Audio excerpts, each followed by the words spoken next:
Allah, kenapa sama dipanggil aku?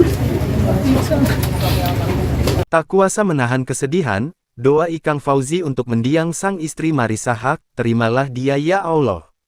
Ikang Fauzi tak kuasa menahan kesedihan saat menghantarkan jenazah Marissa Haque. Ikang Fauzi sampai terhuyung saat berdiri dari kursinya. Ia dipegangi anak dan kerabatnya saat menyampaikan kata-kata terakhir sebelum melepas istrinya dimakamkan di TPU Tanah Kusir. Ikang nampak berusaha keras menegarkan diri saat memulai doa.